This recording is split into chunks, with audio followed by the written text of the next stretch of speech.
Good morning students, मेरे प्यारे बच्चों, कैसे हैं आप सब। घरबंदी राइट, लॉकडाउन 4 शुरू हो चुका है।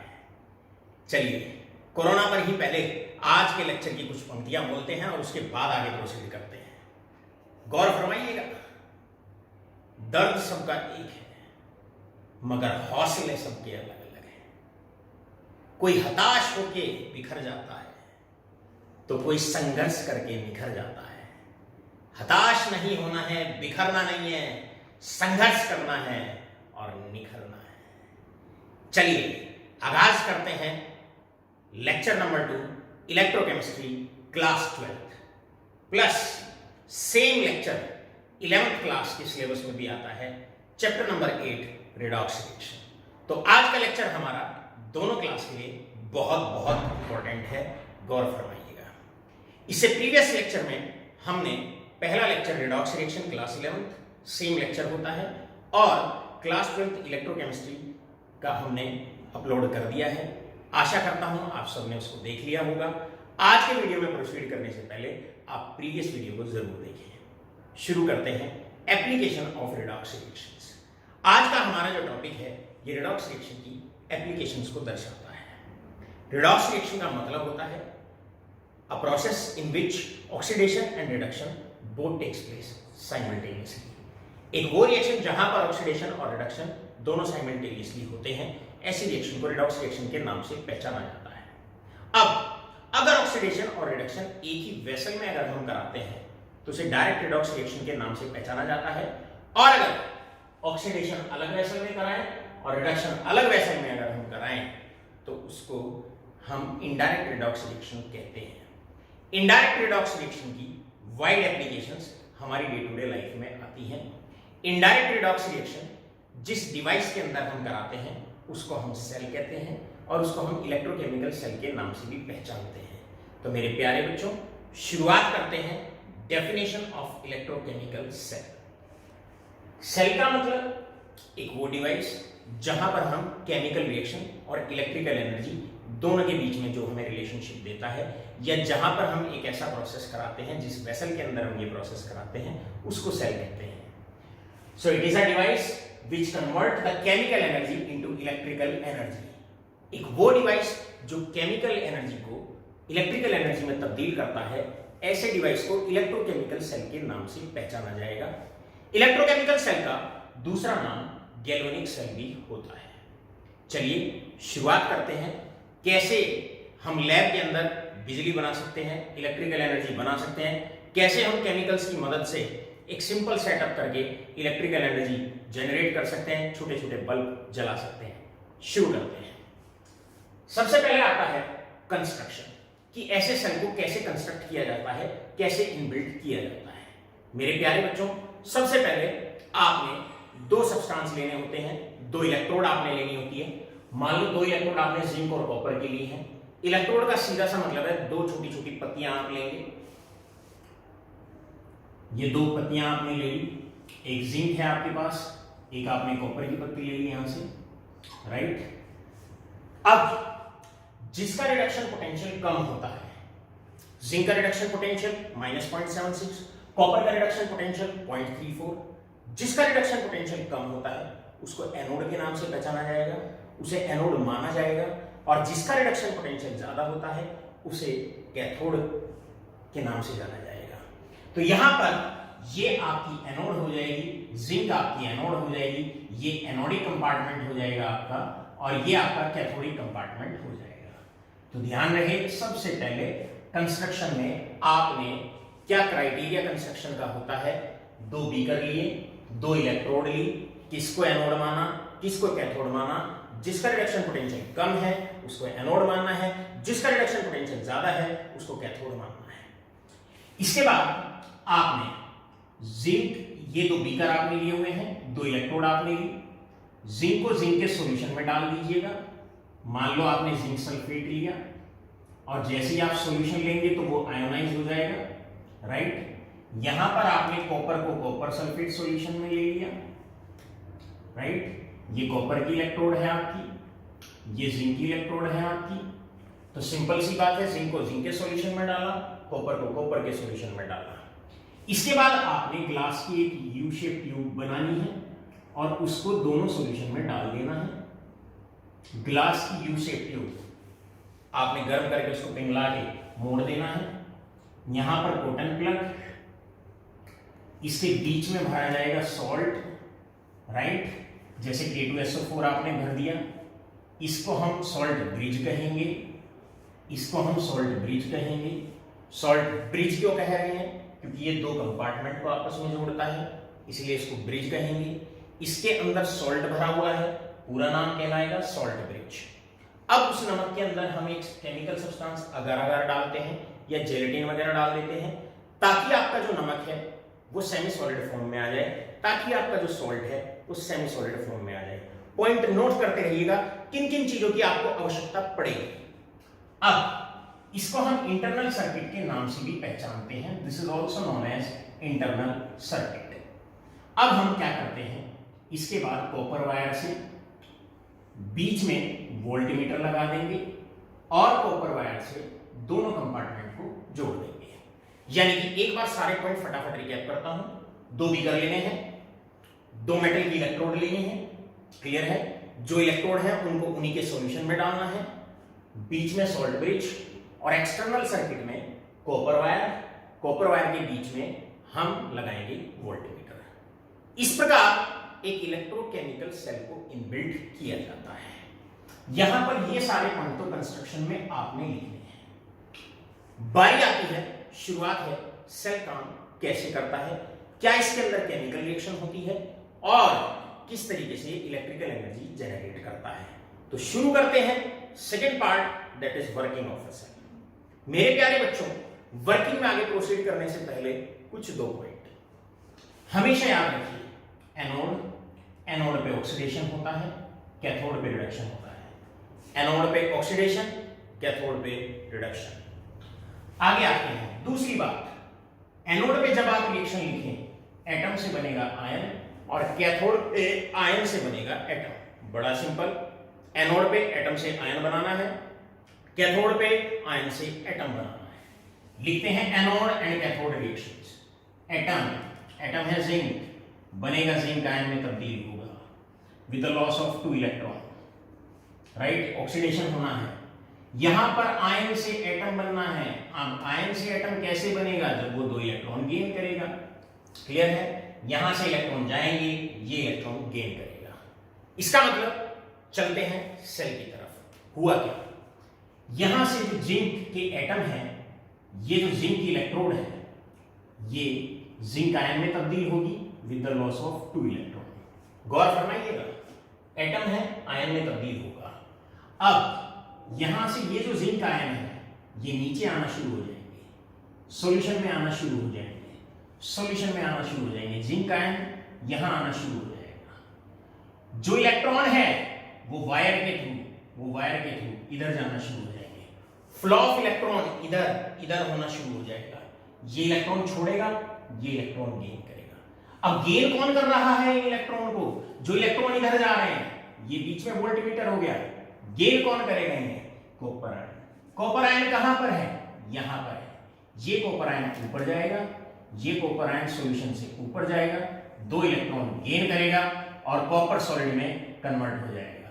तो ये यहां पर धीरे धीरे इस सॉल्यूशन में से कॉपर आयन ऊपर जाएंगे, कॉपर आयन ऊपर जाएंगे। यहां ऐसे, यहां ऐसे, याद रखिएगा, यहां ऐसे, यहां ऐसे। अब धीरे धीरे धीरे धीरे अच्छे से रोक रोक के वीडियो को बार बार पॉइंट नोट करते रहिएगा। यहां पर जिंक आयन आते चले जाएंगे, यहां से कॉपर आयन खत्म होते चले जाएंगे।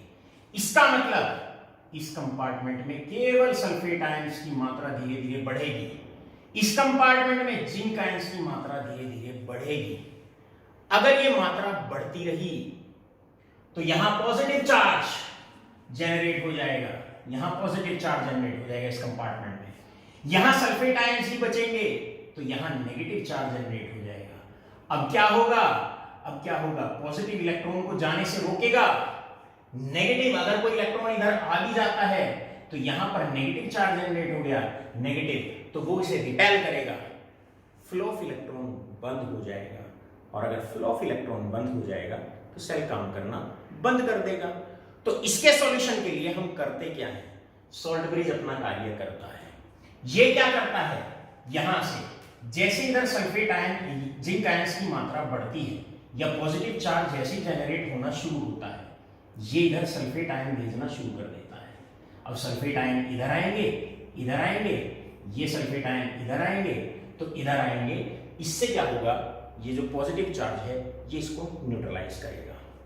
साथ के साथ सल्फेट आयन इधर आ जाएगा, पोटेशियम आयन इधर जाना शुरू हो जाएगा, पोटेशियम आयन इधर भेजना शुरू कर देगा, ये इधर आएंगे, यहां से पोटेशियम आयन इधर आके जाएंगे, ये पोटेशियम आयन इधर आएंगे, तो ये इस नेगेटिव चार्ज को न्यूट्रलाइज करेगा। इसका मतलब क्या हुआ, अगर मैं कंक्लूड करूं, पोटेशियम आयन नेगेटिव चार्ज को न्यूट्रलाइज करेगा, सल्फेट आयन पॉजिटिव चार्ज को न्यूट्रलाइज करेगा। तो ये क्या करता है, इसका कार्य होता है, इसका कार्य क्या होता है, सॉल्ट ब्रिज का, इस ब्रिज का कार्य क्या होता है, यहां पर जैसे जैसे चार्ज जनरेट होना शुरू होगा, इधर पॉजिटिव चार्ज जनरेट होना शुरू होगा, इधर नेगेटिव चार्ज जनरेट होना शुरू होगा, तो इधर ये पोटेशियम आयन को भेजेगा ताकि वो चार्ज को न्यूट्रलाइज करे, इधर वो सल्फेट आयन को भेजेगा ताकि वो नेगेटिव चार्ज को न्यूट्रलाइज करे। तो यहां पर बहुत इंपॉर्टेंट पॉइंट क्लास 12 के लिए, क्लास 11 के लिए, कि सॉल्ट ब्रिज का फंक्शन क्या है। इसका फंक्शन है एनोडिक कंपार्टमेंट में और कैथोडिक कंपार्टमेंट में जो चार्ज बार बार डेवलप होता है, ये उस चार्ज को न्यूट्रलाइज करता है। क्योंकि अगर वो चार्ज न्यूट्रलाइज नहीं हुआ तो इधर से पॉजिटिव चार्ज एनोड इलेक्ट्रॉन को खींचेगी अपनी तरफ, कैथोड अगर कोई इलेक्ट्रॉन चला भी गया तो उसे रिपेल करेगी, इलेक्ट्रॉन का फ्लो बंद हो जाएगा और सेल काम करना बंद कर देगा। सेल के अंदर से फ्लो ऑफ इलेक्ट्रॉन बंद हो जाएगा, इलेक्ट्रिसिटी जनरेट होना बंद हो जाएगी। So note down the point, what is the function of salt bridge, it helps in the neutralisation of charge. दूसरा क्वेश्चन, क्या होगा अगर सॉल्ट ब्रिज ना हो, अगर सॉल्ट ब्रिज नहीं होगा तो सेल कुछ क्षण बाद ही काम करना बंद कर देगा। बहुत इंपॉर्टेंट पॉइंट था। चलते हैं, आगे बढ़ते हैं। ये तो इसकी वर्किंग थी, इस प्रकार आपको वर्किंग समझानी है, राइट। अब बारी आती है कि इससे न्यूमेरिकल्स को कैसे टैकल करना है। एनोड के और कैथोड के दो पॉइंट कभी नहीं भूलने हैं। पहला पॉइंट, एनोड पे क्या होता है, ऑक्सीडेशन, कैथोड पे क्या होता है, रिडक्शन। एनोड पे क्या बनता है, एटम से आयन, कैथोड पे क्या बनता है, आयन से एटम। अब ये एनोड की रिएक्शन है, ये एनोड की रिएक्शन है, इन दोनों को जोड़ देंगे ओवरऑल सेल रिएक्शन के लिए, बना जिंक सॉलिड प्लस यहां से कॉपर आयन फॉर्मिंग, ये इसके साथ जुड़ जाएगा, zinc ion plus copper solid, this is overall cell reaction. तो मेरे प्यारे बच्चों, आपको तीन बातें क्लियर होनी चाहिए। एनोड पे एटम से आयन बनाएंगे, कैथोड पे आयन से एटम बनाएंगे, और किस प्रकार सेल की रिएक्शन आपने लिखनी है, ये बहुत इंपॉर्टेंट पॉइंट है। इसे नोट करते रहिएगा साथ के साथ, ये बड़ा इंपॉर्टेंट पॉइंट है। अब बारी है क्वेश्चंस कैसे जनरेट होते हैं। चलिए मैं आपसे पूछता हूं, now I ask from your side. अब मैं आपसे कहता हूं कि मेरे पास सेम क्राइटेरिया, अब फटाफट कॉपी पेन उठाइएगा, की पॉइंट अब आने वाला है। हमने एक सेल बनाया, copper in copper sulphate, copper in copper sulphate, practice करते रहिएगा, and silver in silver nitrate, right. अब आपसे मैं कहता हूं राइट सेल रिएक्शन, एनोड पे रिएक्शन लिखिए, आप एनोड पे रिएक्शन लिखिए और कैथोड पर आप रिएक्शन लिखिए। बताइए रिएक्शन कैसे लिखेंगे। सिंपल सी बात है, एनोड पे एटम से क्या बनाना है, आयन। अपना मेटल पे ध्यान दीजिएगा दोनों, राइट। यहां पर ये रहा एटम, एटम से क्या बनाओ, आयन, दैट्स ऑल। कैथोड पे बताइएगा, आयन से एटम, आयन से एटम, यहां पर ये सिल्वर आयन है, उससे बनाएंगे सिल्वर, दैट्स ऑल। कितने का डिफरेंस है, दो चार्ज, यानी कि ये दो इलेक्ट्रॉन लॉस करेगा। यहां कितने का डिफरेंस है, 1, यानी कि एक इलेक्ट्रॉन गेन करेगा। बस इसने दो इलेक्ट्रॉन छोड़े हैं, इसने एक इलेक्ट्रॉन गेन किया है। ऑक्सीडेशन रिडक्शन हमेशा बराबर रहता है, तो इसे 2 से मल्टीप्लाई करेंगे फर्स्ट, राइट। यहां पर इसे 2 से मल्टीप्लाई करेंगे और बस ऐड कर दीजिए इसको, you will get the overall cell reaction. Add करेंगे Cu solid plus 2Ag positive, right, और बनेगा यहां से that is Cu2 positive plus 2Ag solid. इस प्रकार आप आसानी से सेल रिएक्शन लिख सकते हैं। अब इसके बाद एक वाइस वर्सा आपसे पूछते हैं, से फॉर एग्जांपल अब मैं एक रिएक्शन अगर आपको दे दूं, अब उसमें पहचानिए। अब एक रिएक्शन अगर हम आपको दे देते हैं तो उसमें आपको ये पहचानना है। Say for example I am giving a reaction this one. अब इस रिएक्शन में मुझे बताइए which one is cathode and which one is anode. Cell reaction दे दी है कि सेल की कोई सेल है उसके अंदर ये रिएक्शन होती है, बताइए इसमें एनोड कौन सी है और बताइए इसमें कैथोड कौन सी है। क्लियर है? देखिए यहां पर एटम से आयन बना और जहां पर एटम से आयन बनेगा वो क्या कहलाएगी, यानी कि उसका ऑक्सीडेशन हुआ, क्या कहलाएगी, एनोड, यानी कि दिस इज एनोड। तो यहां पर एनोड जिंक की है, यहां पर आयन से एटम बन रहा है, आयन से एटम बन रहा है, और जहां आयन से एटम बनेगा वो क्या कहलाएगी, कैथोड। अब आपसे कहते हैं भाई इसी को आप सेल रिएक्शन लिखिए। सिंपल, एटम से आयन बनाओ, यहां पर एनोड पे रिएक्शन, एटम से आयन बनाइए, राइट, और कैथोड पर आप क्या करें, आयन से एटम बनाइए, यहां पर आयन है, आयन से एटम बनाइए, बस। यहां 2 का डिफरेंस है with the loss of 2 electron, यहां 2 का डिफरेंस है, gain of 2 electron, that's all. तो आप इससे ये भी बना सकते हैं और इससे ये भी बना सकते हैं, राइट। हो गई होगी प्रैक्टिस। अब बारी है how to represent a cell. Cell को रिप्रेजेंट कैसे किया जाता है, important point, important point. Cell के बीच में होता है सॉल्ट ब्रिज, 2 पैरेलल लाइन, ये सॉल्ट ब्रिज को रिप्रेजेंट करेगा, ये सॉल्ट ब्रिज को रिप्रेजेंट करेगा। सॉल्ट ब्रिज के इधर, सॉल्ट ब्रिज के इधर, सॉल्ट ब्रिज के इधर एनोड होता है, एनोड पे क्या होता है, ऑक्सीडेशन, क्या बनता है, एटम से आयन। इधर एनोडिक कंपार्टमेंट होगा, इधर इधर बताइए कैथोड है, इधर कैथोडिक कंपार्टमेंट होगा। अब बताओ एनोड पे क्या होता है, एटम से आयन बनता है, तो यहां पर एटम लेंगे और एटम से आयन की तरफ चलेंगे। यहां पर कैथोड पे क्या होता है, कैथोड पे बताओ आप, आयन से एटम बनता है, तो आप आयन से एटम की तरफ जाएंगे, यहां पहले आयन लिखेंगे और फिर एटम की तरफ जाएंगे, बस। बीच में सॉल्ट ब्रिज, इधर एनोड, इधर कैथोड, बीच में सॉल्ट ब्रिज, इधर एनोड, इधर कैथोड, राइट। कैसे बनाना है, एनोड पे एटम से आयन बनाना है और यहां पर आयन से एटम बनाना है। यहां पर आकर ये पूरा टॉपिक आपको अच्छे से कवर अप हो गया होगा। लास्ट पॉइंट यहां पर हमें एक बात और आपको याद दिलाते हैं। नेक्स्ट पॉइंट है एनोड हमेशा नेगेटिवली चार्ज होगी और कैथोड हमेशा पॉजिटिवली चार्ज होगी। तो आप अपने डाटा में 2-3 पॉइंट आप यहां पर लर्न कर सकते हैं। पहला पॉइंट ऑक्सीडेशन होगा, रिडक्शन होगा, एटम से आयन, आयन से एटम, एनोड यहां पर नेगेटिव चार्ज और कैथोड यहां पर पॉजिटिव चार्ज। क्योंकि कॉपर आयन ऊपर जाते हैं तो इसलिए पॉजिटिव चार्ज होती है। यहां पर क्योंकि सारे इलेक्ट्रॉन इकट्ठा हो जाते हैं, जिंक आयन नीचे चला जाता है तो इलेक्ट्रॉन इकट्ठा हो जाते हैं, जिसकी वजह से एनोड पे नेगेटिव चार्ज आता है। अब आज के लेक्चर के की क्वेश्चंस, बोर्ड एग्जामिनेशन में बार बार पूछे जाने वाले 2 क्वेश्चन मैं नोट करता हूं और उन क्वेश्चन के आंसर भी आपको देता हूं, राइट। दोनों के दोनों क्वेश्चन जो बिलोंग करते हैं वो एनसीईआरटी को बिलोंग करते हैं। नोट करिएगा, स्क्रीनशॉट लीजिएगा, बढ़ते हैं आगे। देखिए नाउ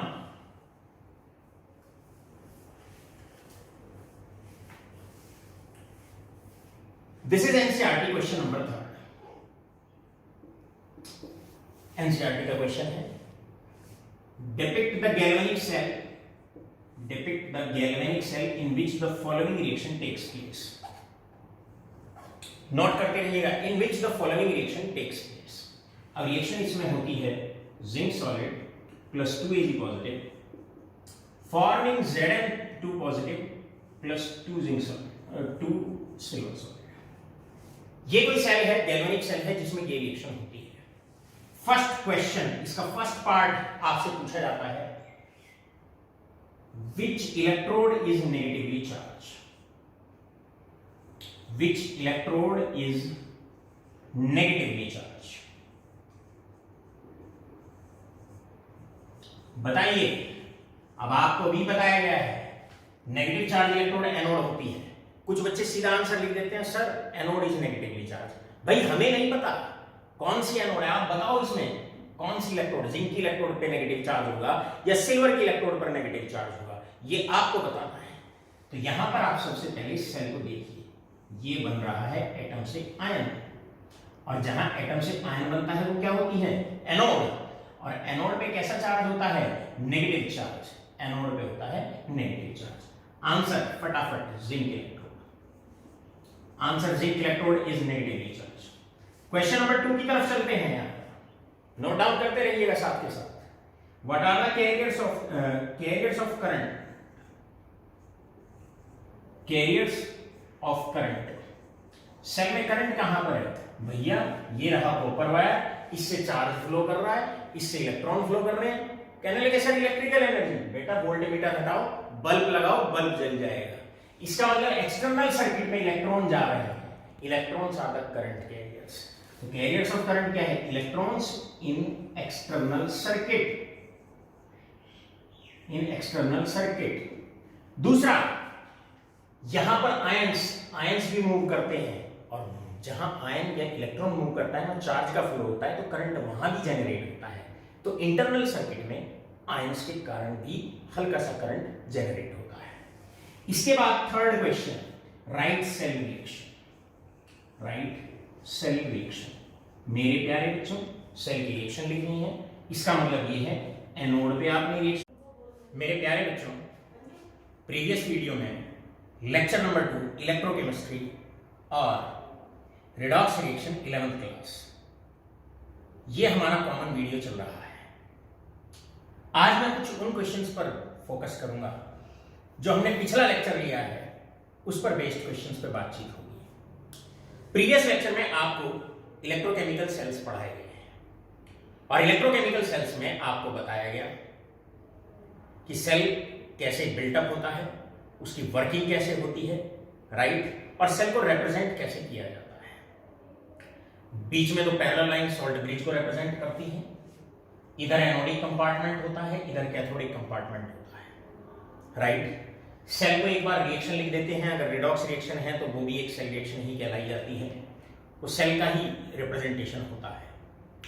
आज बारी है 11th क्लास 12th क्लास से रिलेटेड जितने भी सीबीएसई एनसीईआरटी के क्वेश्चंस होते हैं, राइट, नीट और जेईई एग्जामिनेशंस में जितने भी इंपॉर्टेंट क्वेश्चन पिछले कवर्ड अप टॉपिक से बनते हैं, आज बारी है उन क्वेश्चन पे फोकस करने की। शुरू करते हैं।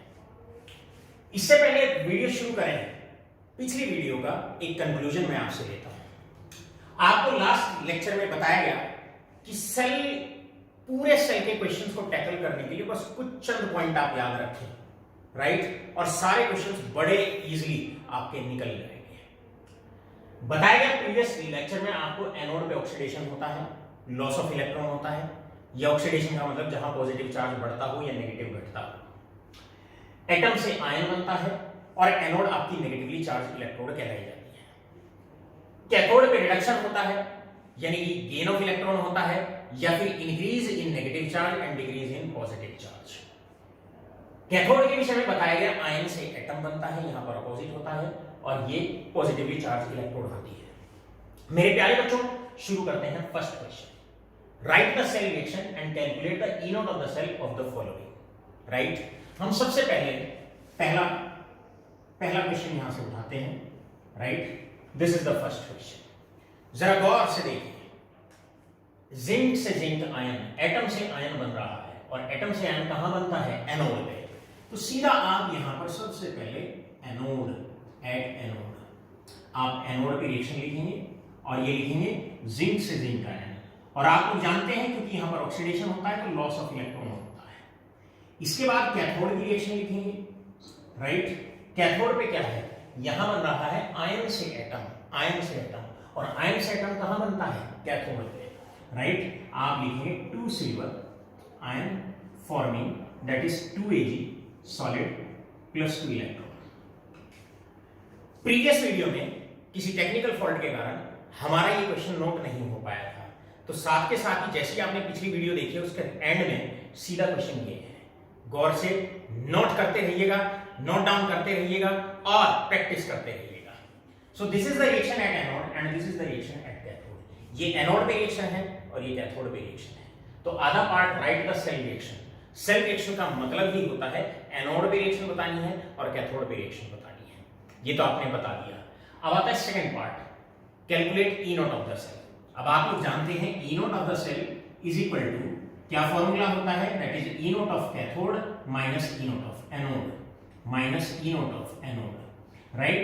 This is the formula. अब पहचानो, इसमें आपको पता लग गया एनोड जिंक की है और कैथोड आपकी यहां पर सिल्वर की है। तो फॉर्मूला हो जाएगा यहां से, that is E not of silver minus E not of zinc and this is equal to reduction potential आपको यहां पर सब दिए हुए हैं, that is 0.80 minus of minus that is 0.76 और जैसे ही आप इसको कैलकुलेट करेंगे that is 1.56 volt is the answer, right? इस प्रकार आपको हर तरह के क्वेश्चन में सेल रिएक्शन बहुत अच्छे से लिखनी आनी चाहिए। सबसे इंपॉर्टेंट रोल होता है कि बच्चा सेल रिएक्शन कैसे लिखता है। भाई केमिस्ट्री है तो रिएक्शंस का ही खेल है, राइट? यहां पर आप इस प्रकार ये क्वेश्चन हमने नोट डाउन कर दिया। इसके अलावा भी इस क्वेश्चन में और बहुत सारा एडिशन किया जा सकता है। जैसे आपसे पूछा जा सकता है, बताइए इसमें कौन सी इलेक्ट्रोड नेगेटिवली चार्ज होगी। अब आप लोग जानते हैं एनोड आपकी नेगेटिवली चार्ज होती है और एनोड यहां पर जिंक की है, तो आपका आंसर सीधे सीधे बनता है that is zinc electrode is negatively charge. अब सेकंड क्वेश्चन आपका होमवर्क रहेगा, ये मेरे लाडले सारे खुद ट्राई करेंगे और अब हम आगे बढ़ते हैं। मैं यहां पर अब question number that is third को शुरू करता हूं। क्वेश्चन नंबर थर्ड है, question number third is that is solution of third. यहां पर आता है, अब सबसे पहले इसे आप दो पार्ट में तोड़ें, एनोड पे तोड़ें और कैथोड पे तोड़ें। अब यहां पर भी आयन है और यहां पर भी आयन है। आयरन तो दोनों तरफ आयन है, लेकिन मेरे प्यारे बच्चों ऑक्सीडेशन जहां होता है वह एनोड होती है। आप देखिएगा यहां पॉजिटिव 2 चार्ज है या पॉजिटिव 3 चार्ज है। अगर पॉजिटिव चार्ज बढ़ता है तो ऑक्सीडेशन कहलाता है। तो यहां पर आप ध्यान रखिएगा, इसका मतलब एनोड पर क्या हुआ, आयरन 2 पॉजिटिव है और आयरन 2 पॉजिटिव से बन गया iron 3 positive, increase in positive charge. और यहां पर क्या होता है, लॉस ऑफ इलेक्ट्रॉन, एक का डिफरेंस है तो एक इलेक्ट्रॉन छोड़ेगा। इसके बाद आप कैथोड पर आएंगे, कैथोड पर आएंगे, कैथोड है आपकी सिल्वर आयन, तो यहां से silver ion forming that is silver, right, gaining 1 electron forming.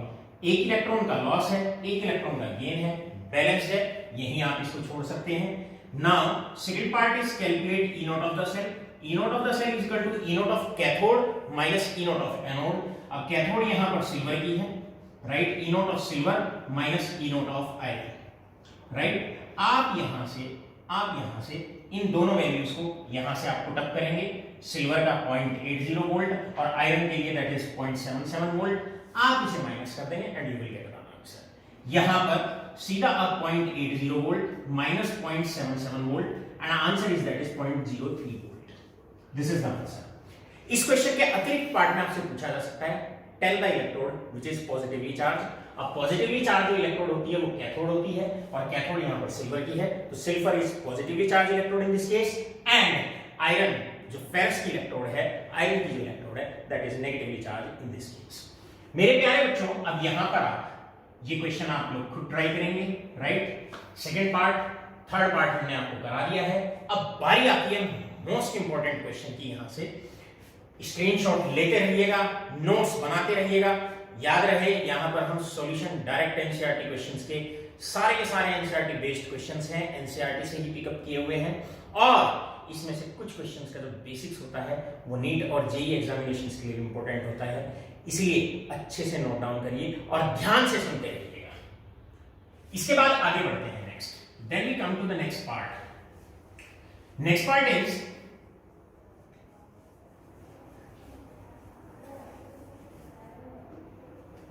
coming to the next part and next part is very important part। यहां पर आपको एक सेल की फॉर्मेशन दे रखी है।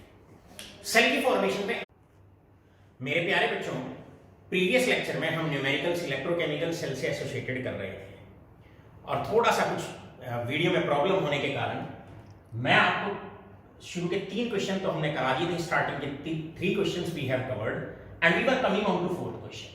इस वीडियो को इस फोर्थ न्यूमेरिकल के साथ ही शुरू करते हैं। न्यूमेरिकल इतना इंपॉर्टेंट है कि इसे छोड़ा नहीं जा सकता, क्योंकि क्लास 12 के लिए और जेई और नीट के लिए ज्यादातर जो क्वेश्चंस आते हैं वो इसी फॉर्म के आते हैं। ये आपको रिप्रेजेंटेशन ऑफ ए सेल के बारे में हमने प्रीवियस वीडियो लेक्चर्स में बताया हुआ है कि बीच में सॉल्ट ब्रिज होता है, इधर कैथोडिक कंपार्टमेंट, सॉल्ट ब्रिज के इधर कैथोडिक कंपार्टमेंट, इधर एनोडिक कंपार्टमेंट। यहां पर हमारा क्वेश्चन है कि सेल रिएक्शन आपको लिखनी है और ई नोट ऑफ द सेल आपको बताना है। देखिए, सेल रिएक्शन लिखने के लिए एट एनोड, एट कैथोड, आपको पैरामीटर सीधा सीधा बताया हुआ है हमने, किस तरीके से आप क्वेश्चन को फोकस करें। एनोड पे ऑक्सीडेशन मतलब लॉस ऑफ इलेक्ट्रॉन, एटम से आयन बनता है। यहां पर सीधा एटम से आयन, एटम से आयन आप सीधा लिखेंगे Mg, solid forming magnesium ion with the loss of 2 electron. इसके बाद कैथोड इधर है, कॉपर आयन गेनिंग दोष, यहां से आयन से एटम बनेगा, आयन से एटम बनेगा, सीधा अपना 2 इलेक्ट्रॉन गेन करेगा और आयन से सीधा एटम बनेगा, राइट। इस प्रकार आपने एनोड और कैथोड का सिलेक्शन भी कर लिया और आपने रिएक्शन भी एनोड और कैथोड पर लिख ली है। अब बारी आती है E note of the cell निकालने की। मेरे प्यारे बच्चों, आप लोग फॉर्मूला जानते हैं, E note of the cell is equal to E note of cathode minus E note of anode. This is the formula. अब मेरे प्यारे बच्चों, आप इसमें से सेलेक्ट करिए, एनोड जिंक की है और कैथोड आपकी कॉपर की है, तो यहां हो जाएगा E note of magnesium minus E note of cathode copper की है, E note of copper minus E note of magnesium. अब यहां से वैल्यू पुट करेंगे 0.34 माइनस ऑफ माइनस 2.37, राइट। सारे रिडक्शन पोटेंशियल आपको नीचे गिवन है and answer is that is plus 2.71 volt. This is the answer. Addition to this, एक सेल के बारे में आपको और भी बहुत सारी बातें पता होनी चाहिए। जैसे कि आपको बताया जाता है, यहां पर एनोड मैग्नीशियम की है तो एनोड पर नेगेटिव चार्ज होगा, मैग्नीशियम नेगेटिवली चार्ज इलेक्ट्रोड होगी, और कैथोड जिस पर पॉजिटिव चार्ज होता है वो कॉपर की है तो कॉपर यहां पर पॉजिटिवली चार्ज इलेक्ट्रोड होगी, राइट। मेरे प्यारे बच्चों, सारे क्वेश्चंस आप फेयर कॉपी में नोट डाउन करिएगा। सारे एनसीईआरटी के बहुत इंपॉर्टेंट न्यूमेरिकल्स हैं ये।